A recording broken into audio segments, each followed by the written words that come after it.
va super bien. Ça va plus que bien parce que cette année, je me pince. C'est une année complètement débile. J'aurais voulu imaginer quelque chose comme ça, puis je pense que j'aurais même pas pu l'imaginer. Comme quoi, non seulement tous les rêves sont possibles, mais la persévérance paye. Il y a des moments dans ma vie où j'ai eu tellement le goût de tout lâcher, puis c'est ça qui est drôle, on voit pas l'arrière-scène. Tu sais, je trouve ça un peu comique, là, toute la vague des gros coachs avec des Lamborghini, puis tout le monde, ah ouais, il fait du cash, puis ça a l'air tellement simple, le succès, et pourtant, en arrière-scène, si on voyait les sacrifices, tu sais, si on voyait à quel point il y a des semaines où tu brailles à la maison, tu ne sais pas comment tu vas arriver à la fin du mois, puis il y a des semaines où tu as tellement de pression, puis tu n'as même pas le temps de dormir, puis il faut encore que tu performes. Mais c'est comme un athlète olympique. Puis moi, je me suis toujours vu un peu comme ça. Puis je me suis toujours dit, tu sais quoi, Marc, focus, parce que si demain matin, Oprah t'appelle, t'es mieux d'être prête. Fait que j'arrive à 40 ans, mais tu sais, prendre soin de ma santé physique, mentale, émotionnelle, c'est au cœur de ma vie depuis 10 ans. Puis ça a payé ta crime, parce que là, je suis à Vegas, je viens de rencontrer Céline Dion, et c'est l'année vraiment la plus belle de ma vie. Fait que, est-ce que ça va bien? C'est un understatement. Ça va maladement bien. Hein, cette réputation d'avoir l'air fraîchier, qui à la maison a déjà pensé ça? C'est assez drôle, hein, parce que j'en parle souvent en conférence, puis effectivement, sur les réseaux sociaux, je suis très conscient que ça a parfois l'air superficiel. Mais si on est honnête, même j'avais 6-7 ans, j'allais dans un collège privé qui s'appelait Académie Saint-Louis de France. Puis j'ai toujours eu ce côté très... j'avais un uniforme, puis tu sais, les jeunes, tout le monde jouait en jogging, puis moi, j'avais des pantalons gris, une chemise blanche. Je parlais à la française parce que c'était une académie française. J'ai sauté une année, d'ailleurs, au primaire. Mais c'est ça, puis j'étais un artiste, j'étais un exubérant. Fait que de un, ça, je pense que ça joue pas à la faveur quand on essaye d'être des petits moutons puis fitter dans le moule. Moi, j'ai jamais fité dans le moule. Fait que j'ai toujours dérangé de un. Mais de deux, j'ai été un quêteux d'amour. Puis j'ai été tellement malheureux jeune que j'ai quêté de l'amour à outrance au prix de me faire blesser beaucoup. Fait que j'ai vécu de l'abus, de la trahison beaucoup. Puis ça a fait qu'à un moment donné, t'as peur d'avoir mal. T'as peur d'ouvrir ton cœur et ben, tu te fermes. Puis moi, j'ai probablement mis un masque à un moment donné, il y a 10-15 ans, puis j'avais peur de m'ouvrir. Mais depuis 8 ans à peu près avec Asana, c'est tout le contraire. Je vibre. Moi, je suis un bouffon de la vie. Je suis un petit cœur sur deux pattes. Je suis le gars le plus simple au monde, mais avec des rêves extravagants. Hein, pour moi, conquérir la planète, c'est pas suffisant. Pour moi, il faut aller à l'univers, puis aller dans les autres univers. Pour moi, un show, une conférence, c'est pas juste une conférence. Il faut du multimédia, il faut un chorégraphe, il faut un styliste, des metteurs en scène, un photoshoot pour moi. Hein, si je me dis, la photo, là, si là, des producteurs américains voient ça, là, je veux qu'ils sachent que c'est Marc Dumaine. Donc, est-ce que c'est correct? C'est pas correct. Moi, ce que je peux dire aujourd'hui, c'est que j'accepte qui je suis. Ça a été le travail d'une vie d'en arriver à accepter ma couleur à moi. Puis, ben, c'est ma couleur. Puis, il y a plein d'autres couleurs. Puis moi, je me sens pas en compétition contre personne. Je suis en compétition avec moi-même. Fait que, tu sais, toute la compétition, je trouve ça magnifique. Il y ait plein de gens en croissance personnelle. Il y a un chiffre de conscience présentement. Puis ça, c'est magnifique que les gens veulent se prendre en main. Puis ceux qui me suivent dans mon aventure, ben c'est souvent des gens qui ont envie de vibrer sur leur fréquence, qui ont envie d'être authentiques, qui ont envie d'être déraisonnables. Moi, j'adore ce terme-là, être déraisonnable. Et pas être ni blanc, ni noir, être toutes les couleurs. Parce que c'est ça au final. On a une vie à vivre. Donc, pour répondre à la question, finalement, non, je ne suis pas fraîchier. Je suis le gars le plus accessible du monde. Mais en apparence, ben, c'est une belle preuve qu'il ne faut pas toujours se fier aux apparences parce que derrière ça, ben, il y a souvent un petit enfant blessé.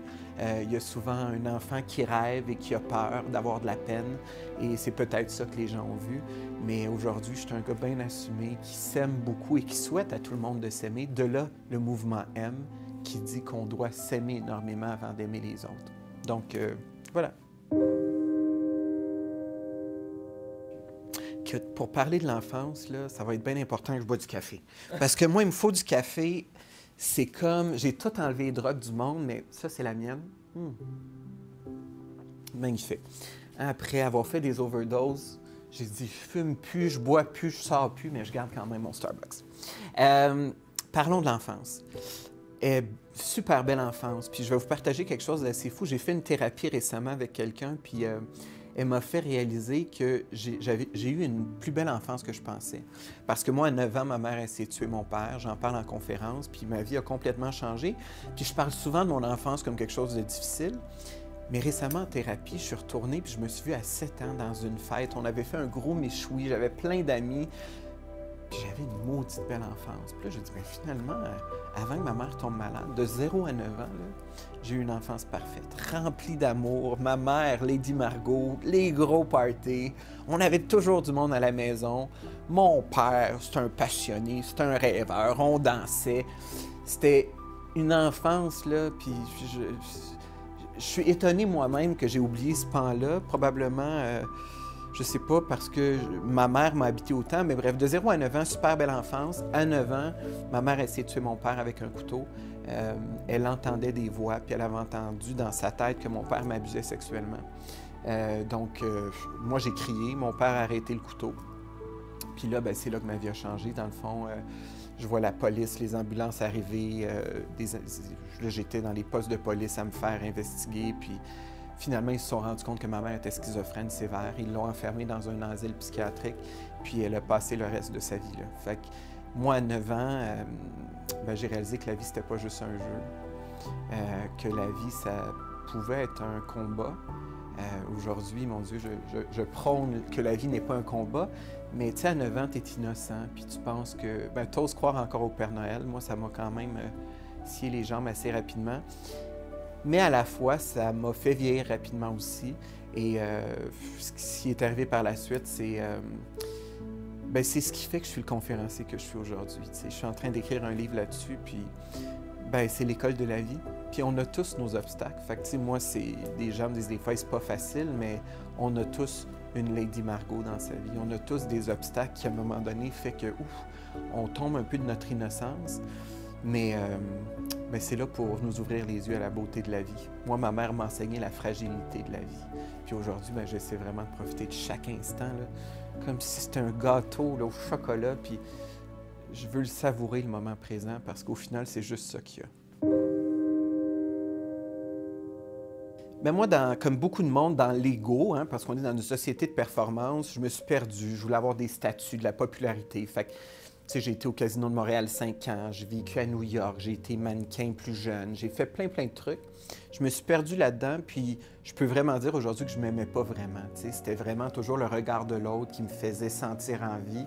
Mais par en dedans, j'ai tout fait ça, avec de l'alcool, la drogue, le sexe, tout ce qui pouvait me faire fuir mon mal. Et à un moment donné, j'étais dans un stage au Casino de Montréal après mon MBA. Puis je reçois un appel qui me dit que ma mère, ils lui disent en tout cas 3 mois à vivre parce qu'elle a un cancer, elle a une tumeur au poumon. Et cette journée-là, je suis revenu à Montréal, j'ai été sur l'asile psychiatrique de ma mère, puis ça a complètement changé ma vie parce qu'en rentrant, il y a des malades mentaux qui me regardaient puis qui me disaient « Hey, ta mère va pas bien? Mais on est là pour toi, puis on t'aime. » Puis ça, là, quand il me disait ça, j'ai comme tout de suite eu un coup d'émotion. Puis je me suis dit, Marc Dumaine, qu'est-ce que c'est ça? T'es complètement fucké. Puis ces 3 mois-là où ma mère a perdu la vie au final, les malades mentaux m'ont enseigné la vie. Et c'est là que ma vie a changé parce que moi, j'admirais les grands de ce monde. Puis mon Dieu, que je trouvais ça hot. Puis j'étais en train de me perdre là-dedans. Mais pendant 3 mois, avec les malades mentaux, on a regardé ma mère, Lady Margot, dépérir, mais dans l'amour, dans le soutien, dans une qualité là, de simplicité. Là, c'est wow! Puis quand ma mère est décédée, ils m'ont dit qu'elle entendait malgré le coma, puis je lui ai fait une promesse. C'est que j'ai dit à ma mère, « Maman, pars en paix parce que ton petit gars va le trouver, son bonheur. » Puis depuis ce temps-là, j'ai une promesse à tenir. Donc, j'ai pas le choix de vivre, mais je vis plus juste pour moi, je vis pour elle. Puis voilà, c'est là que la noirceur a passé à la lumière, puis que l'autodestruction a enfin passé à l'autoconstruction. Puis quand je suis sorti de l'hôpital, croyez-moi, j'ai dit « Oh boy, là, je viens de prendre le contrat ultime avec la vie, puis je la décevrai pas, ma mère. » Donc, 10 ans plus tard, dans une suite à Vegas, pense qu'elle est contente. En tout cas, moi, je suis content, puis je suis fier de vivre ça pour ma mère qui n'a pas eu la chance de vivre ses rêves. Bien, ma mère, en fait, au-delà de lui parler, je vis à travers elle. C'est un peu bizarre. Les gens spirituels pourraient dire, j'en ai des fois à la fin de mes conférences qui me disent qu'ils voient ma mère ou qu'ils voient un aura. Ou... Écoutez, moi, je tombe pas trop là-dedans, mais je sais qu'elle est là. J'ai même pas besoin de lui parler parce que je regarde tout ce qui se passe dans ma vie, puis c'est sûr qu'il y a une part de Lady Margot là-dedans. Elle veille sur moi, je la sens, et puis quand je suis sur scène, puis que le petit Marc se fait aller, puis que je vibre, bien, il y a du Lady Margot là-dedans. C'était une maudite fille de party, ma mère. Puis ma mère, c'était ça, tu sais, elle avait un sens d'accueillir les gens dans la maison, puis la bouffe, puis la musique, puis... Ben moi, j'ai un peu de ça. J'ai un peu de mon père aussi, qui est très passionné, puis il y a aussi ma mère. Mais ma mère, elle va être là éternellement. Puis ben, c'est au-delà des mots. C'est dans le ressenti, je la sens près de moi. Ça me touche. Ma mère, elle me dirait qu'elle est fière de son petit gars. Puis qu'elle me dirait qu'elle est fière que je l'ai jamais lâché. Parce qu'il y a des moments où j'ai trouvé ça vraiment difficile. Je me suis senti seul, beaucoup, tu sais. Puis je me rends compte que c'est le petit gars qui avait probablement besoin de sa mère. Mais au final, elle me dirait qu'elle m'aime, qu'elle est fière de moi. Puis elle me dirait surtout de continuer, puis de ne pas lâcher. Parce que la suite, elle va être complètement débile. Puis encore une fois, en son honneur, je vais lui prouver que je peux conquérir les étoiles et la lune et toutes les planètes. Alors pour elle, d'en haut, ben, je suis là, puis je le sais qu'il est là.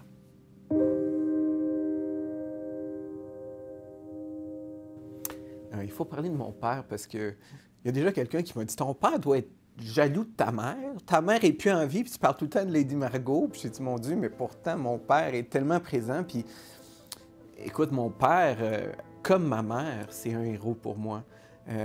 C'est un héros, mais tu sais, mon père puis moi, ça a été longtemps l'eau et le feu, parce qu'on est des êtres complètement différents. Mon père, c'est un gars de garage. Mon père, il n'a pas été à l'école, mais il a fait un succès phénoménal de sa passion. Puis tout le monde connaissait Serge. Serge, on allait, là, il y avait un garage à Saint-Michel, il y avait des immeubles, puis mon père était reconnu. Mon père vibrait. Mais il a beaucoup travaillé. Donc, mon père, je lui en ai voulu. D'un, parce que je comprenais pas. Après, j'étais avec ma mère à m'occuper d'elle. Mon père a refait sa vie, puis c'était super normal. Moi, le petit gars, ça me blessait un peu de voir une nouvelle femme et tout.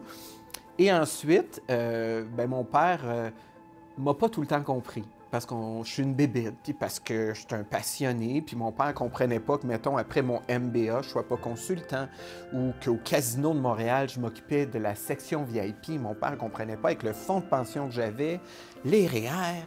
Je faisais un salaire dans les 6 chiffres, j'étais toujours avec des grandes stars. Mon père me trouvait compliqué. Puis récemment, j'ai fait le Palais des Congrès, puis mon père était dans la salle, puis c'était encore un moment hyper touchant. Puis j'ai dit à mon père, j'ai dit, c'est papa, je te l'avais dit que ça allait marcher, tu sais.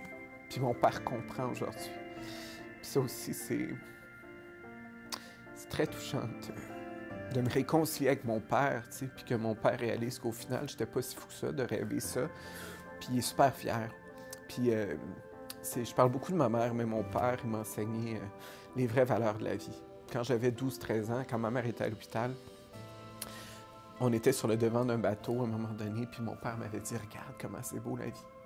Regarde le soleil, tu sais. » Puis je me rappelle, là, le moment précis, il y avait Rythme FM qui jouait, puis c'était Marjo. Puis c'était « Amène-moi là où ça sent l'amour. » Puis mon père, là, on vibrait sur l'amour, là, puis on était en plein milieu du fleuve Saint-Laurent. Puis il m'avait dit « Ça, mon fils, c'est la vie. Si tu sais jouer la vie, là, ça va être la plus belle aventure. » Puis ça, je m'en suis rappelé tout le temps. Mon père, il m'a enseigné des leçons de vie extraordinaires. Fait que même si on ne s'est pas compris longtemps, mon père, je sais, avec le plus profond de mon cœur, que mon père a toujours voulu le mieux pour moi, mais ça l'inquiétait, tu sais, de me voir tout le temps rêver plus grand. Puis Écoute, lui, c'est tellement hors de sa zone de confort, mais là, il trippe pas mal. Je l'appelle, puis là, je suis à Vegas, puis tu sais, là, je viens de rencontrer Céline, puis c'est bien, bien le fun. On est en train de construire une relation comme j'ai jamais eu avant. On se fait des FaceTime tous les matins. C'est vraiment extraordinaire. Donc, mon père, mon Dieu, un homme très grand que j'admire. Mais le coaching, c'est ce qu'il y a de plus extraordinaire, c'est que c'est de la co-création. Chaque personne qui s'assoit devant moi, qui souffre ou qui vit des moments difficiles, d'un, j'ai une connexion tout de suite avec eux parce que je reconnais leur souffrance et je suis capable d'honorer leur souffrance. J'ai un immense respect pour les gens qui sont capables de venir à côté de moi et me dire « j'ai besoin d'aide ». J'avais pas cette maturité-là à 25 ans. Et bon, c'est correct aussi, mais j'ai même des jeunes aujourd'hui, 20 ans, 22 ans, qui font mon Académie de l'excellence. Je trouve ça remarquable. Et ben oui, je me reconnais à travers chaque client. Puis à travers chacune de leurs blessures, je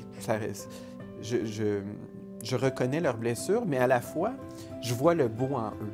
Moi, c'est ça ma force. Il y a des peintres, il y a des poètes qui écrivent des magnifiques poèmes. Moi, je suis capable de, comme un art, de voir la personne dans son plein potentiel. Fait que quand la personne est devant moi et est en train de s'écrouler, moi, là, je capote, puis je suis comme « Oh my God! » Et ça va être capotant. Elle ne réalise pas, là, mais... Fait que souvent, les gens partent puis ils disent que je leur donne des ailes, mais c'est parce que moi, à travers le noir, je vois le blanc, je vois le gris, je vois le rose, puis je vois même du mauve.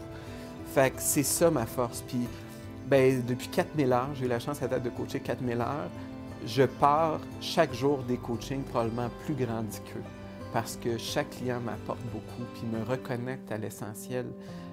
Donc, peu importe le succès que je vais avoir dans le futur ou que j'ai présentement, je ne peux pas m'enfler la tête parce que je suis avec du monde connecté, c'est vraies choses. Je suis avec du monde connecté dans la vraie vie qui me disent « Hey, c'est pas toujours facile, puis tends-moi la main. » Quel honneur!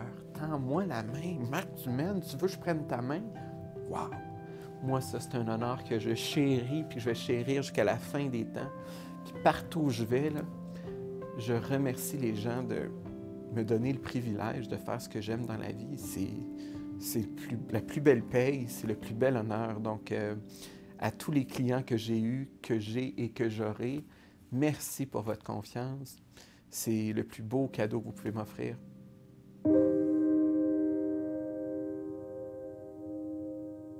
Bien, je sais que présentement, depuis 1 an ou 2, il y a un chiffre dans le Marc présent. Il y a une belle paix qui est en train de s'installer. Avant, j'étais très fébrile. Des rêves! J'étais très, très, très fébrile. Un peu, beaucoup anxieux, probablement.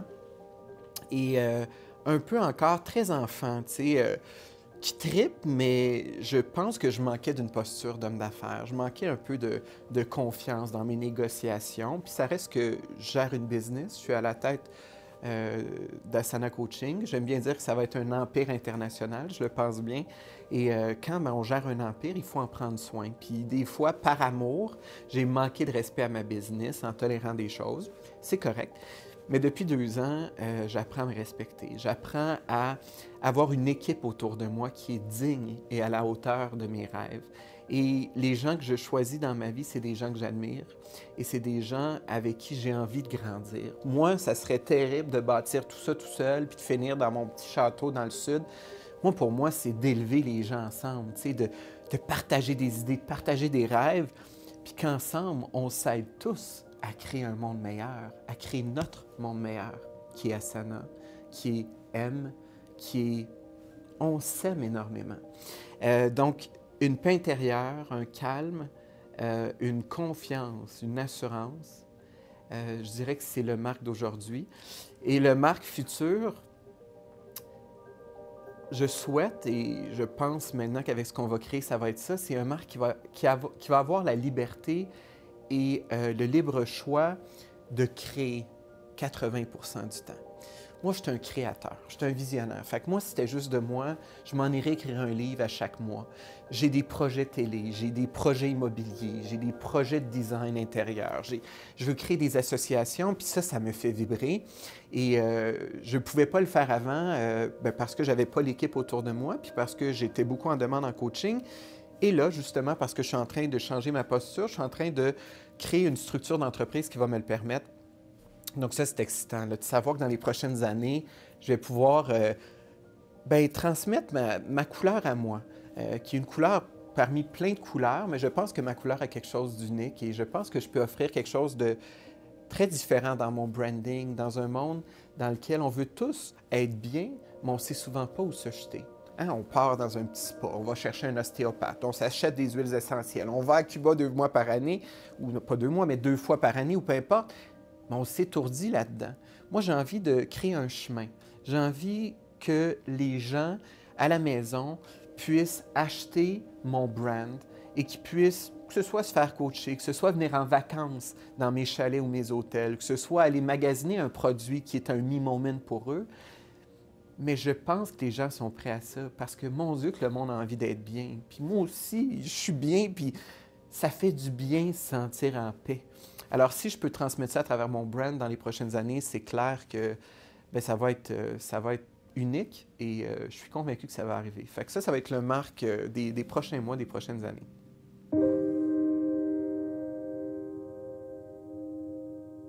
Je vais parler direct à la caméra, puis je vais vous dire à vous, si vous êtes en train de vous poser plein de questions, que vous êtes en train de vous étourdir, que vous êtes en train de vous faire peur, que vous êtes en train de vous éteindre, lâchez pas. Ça va être correct. Parce que peu importe ce que vous êtes en train de vous demander, vous n'aurez jamais toutes les réponses. La vie est beaucoup plus grande que vous. Et la vie vous met sur votre chemin des choses que vous ne comprenez probablement pas. Mais sachez que la vie veut votre bien. Et que la vie ne vous laissera jamais, mais jamais tomber. Alors, ce que je vous incite à faire, c'est de reconnecter à 2 choses. À vous et à la vie. Et ayez foi. Ayez foi dans le moment présent. Ayez foi en l'avenir. Et pour le reste, un pas à la fois. Une respiration à la fois. Puis ça va être correct. Je vous garantis que ça va être correct. Faites confiance à un gars qui a été complètement dans le noir et l'autodestruction, qui a passé à un seuil de la mort, mais qui aujourd'hui est plus qu'en vie. Et je peux vous garantir que la vie, c'est pas un combat, c'est la plus belle aventure. Mais il faut une chose, c'est que vous choisissez. Personne ne peut le faire à votre place. Donc, apprenez à vous respecter. Prenez des engagements dès maintenant pour vous traiter comme la personne la plus importante. Enlevez le négatif, enlevez le toxique. Et pour le reste, vivez pleinement. Et vous vous rappellerez qu'un jour, il y aura un petit Marc qui vous aura dit que ça allait être correct. Donc, c'est le plus beau conseil que je peux vous donner. Puis lâchez pas.